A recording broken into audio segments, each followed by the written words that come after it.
ৰাজ্যজুৰি চৰকাৰে দৈনিক ৩ লাখ লোকক ভেকচিন দিম বুলি ঘোষণা কৰিছিল যদিও কাৰ্যত অসমত এতিয়া ভেকচিনৰ অভাৱ ঘটিছে। ৰাজ্যৰ ভিন্ন প্ৰান্তত মানুহে শাৰী পাতি ৰখি থাকে ভেকচিন ল'বলৈ। কিন্তু প্ৰয়োজনীয় ভেকচিন দিয়াত চৰকাৰ ব্যৰ্থ। এনে অৱস্থা হৈছে যে চৰকাৰে ভেকচিন কমাই দিবলৈ জিলা উপায়ুক্তসকলক নিৰ্দেশ জাৰি কৰিছে।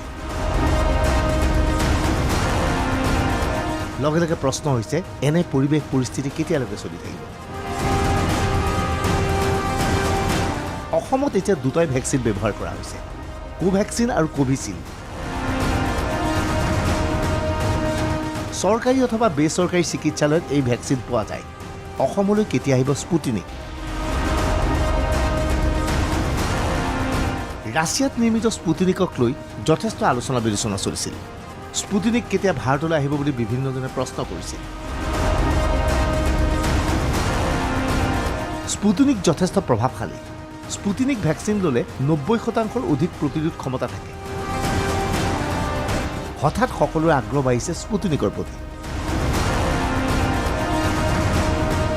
এইখিনি সময়তেই গুজৰাটৰ আহমেদাবাদত আহি পৰিছে স্পুটনিক ভেকচিন।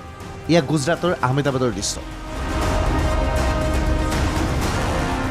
আহমেদাবাদৰ এখন ব্যক্তিগত খণ্ডৰ নাৰ্ছিং হোমে এইদৰে স্পুটনিক ভেকচিন প্ৰদান কৰিছে বিভিন্নজনক। স্পুটনিক ল'বলৈ আগবাঢ়ি আহিছে যুৱক যুৱতীসকল।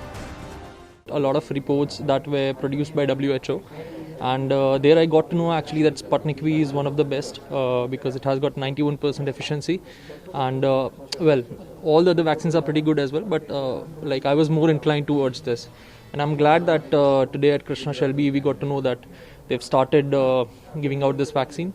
So yeah, glad to be the first one as a part of this history. Thank you. I'm very happy because me and my husband were waiting for so long. We wanted that people, they were taking Covaxin and Covishield, but we got to know about the research of all the papers, detailed papers from WHO, that it has 91.6% efficiency. So we thought that we should take Sputnik rather Covishield. But also Covishield is also good and Covaxin. But I'm happy that today at Krishna Shelby we got it, and we are the first day and we got it. So we are very happy to take it.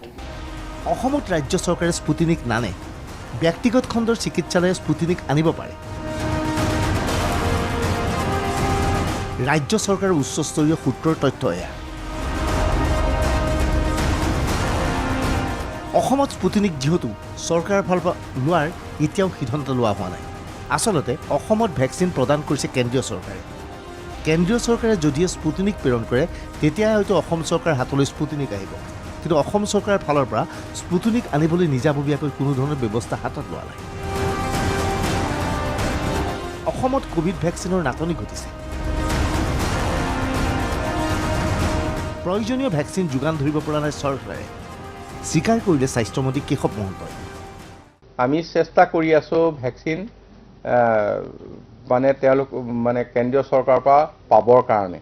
গতিকে ভেকচিনটো চাওক, এটা দিনত আমাৰ ইয়াত 1 lakh vaccine দিয়াবৰ কাৰণে আমি মানুহক সজাগতা কৰি ফুৰিছিলোঁ, কেম্পেইন কৰি ফুৰিছিলোঁ। 1 লাখ আমাৰ ষ্টক আছে, কিন্তু 1 লাখ লোৱা মানুহ নাই। এতিয়া এনেকুৱা হৈছে যে মানুহ ইমান আগবাঢ়ি আহিছে যে আমি যদি এতিয়া ভেকচিন নাই অলপ নিয়ন্ত্ৰণ কৰিবলৈ বিচাৰিছোঁ, কিন্তু ৰাইজ আগবাঢ়ি আহিছে। গতিকে আমি ইয়াৰ পৰ্যাপ্ত যোগান ধৰিবলৈ চেষ্টা কৰিছোঁ। মাননীয় মুখ্যমন্ত্ৰী ডাঙৰীয়া কেইদিনমান দিল্লীলৈ যোৱাৰ সময়ত কেন্দ্ৰীয় চৰকাৰৰ লগত আলোচনা কৰিছে। আমাক অলপ অগ্ৰাধিকাৰ ভিত্তিত তেখেতসকলে দিয়াৰ কথা কৈছে। আমি সেই মৰ্মে কিছু হয়তো আজিকালিৰ ভিতৰত ভেকচিন পাম। অসমত এতিয়া আৰু অধিক নতুন ভেকচিনৰ প্ৰয়োজন আছিল নেকি? কিয়নো গ্ৰাম্য অঞ্চলৰ বাগিচাত বিয়পি পৰিছে কোভিড। আৰু গোটেইটোৱে হৈছে মানে একদম চাহ বাগিচা আৰু গ্ৰাম্য অঞ্চল। এতিয়া আগতে টাউনত বাঢ়িছিল, এতিয়া গাঁও অঞ্চলত বাঢ়িছে। গতিকে চাহ বাগিচাৰ কাৰণে আমি বিশেষ পদক্ষেপ লৈছোঁ নিয়ন্ত্ৰণ কৰিবলৈ। আপোনালোকে দেখিব, আপুনি বহুত চাহ বাগিচাত এতিয়া শোণিতপুৰ জিলাত প্ৰায় 70-80% চাহ বাগিচাৰ লোকক ভেকচিন দি সম্পূৰ্ণ কৰি দিছে। আমি তেনেধৰণৰ ষ্টেপ বাগিচাসমূহৰ কাৰণে লৈছোঁ। তাৰপিছত টি গাৰ্ডেনত আমি বেলেগকৈ ক'ভিড কেয়াৰ চেণ্টাৰ বেলেগ কৰি দিছোঁ, যাতে তাৰ মানুহৰ সংখ্যাও বঢ়াই দিছোঁ। আচলতে স্পুটনিকৰ দৰে নতুন ভেকচিনৰ প্ৰয়োজন আছিল অসমত। অসমৰ সকলো লোকে প্ৰয়োজনীয় ভেকচিন পোৱা নাই। আনকি ব্যক্তিগত খণ্ডৰ চিকিৎসালয়তো এতিয়া প্ৰয়োজনীয় ভেকচিনৰ অভাৱ ঘটিছে এনে অৱস্থাত স্পুটনিক অথবা নতুন যিয়েই ভেকচিন নাহক কিয় সেই আটাইবোৰ ভেকচিন অসমলৈ অহাটো প্ৰয়োজন আছিল নেকি ব্যুৰ' ৰিপৰ্ট DY365